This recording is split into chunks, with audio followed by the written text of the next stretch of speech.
Power and maintaining power is an important part of Afghan lives, whether it be social power or physical power.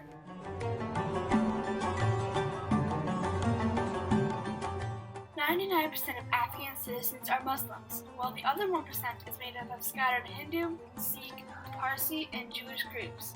Most Jews moved to Israel in the 1960s. 84% of the Muslim population are Sunnites, while the remaining 15% are Shiites. People who study in the Quran and are well-versed enough to know it from memory are known as mullah. The mullah is always a man and is strictly forbidden from knowing the translation of the words due to it being written and memorized in Arabic.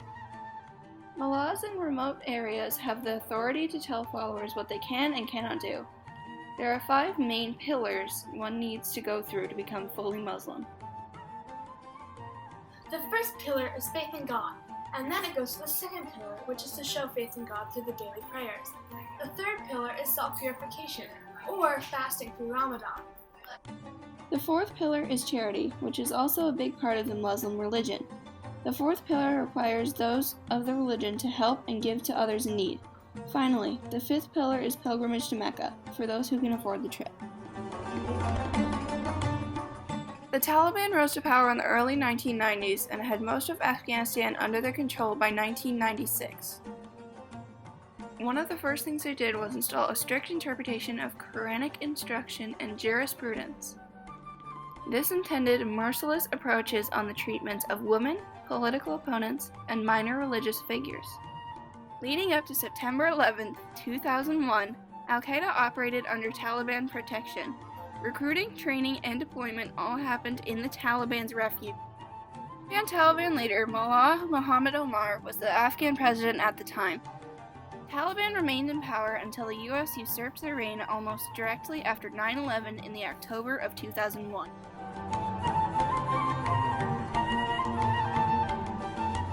Al-Qaeda is a terrorist organization that rose under the Taliban's protection.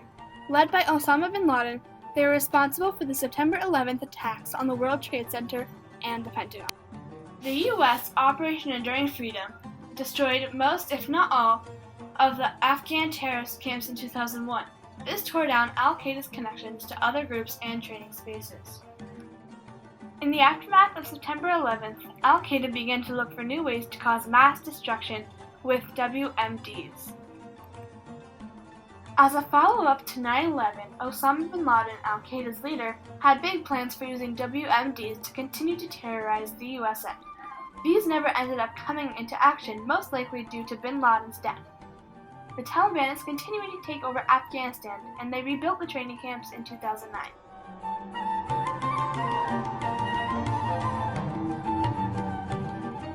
This shows how power is important in Afghanistan lives. The Taliban rebuilt their camps to become stronger. Al-Qaeda leader Osama bin Laden even had plans to use WMDs to cause greater destruction because he says it was his Islamic duty.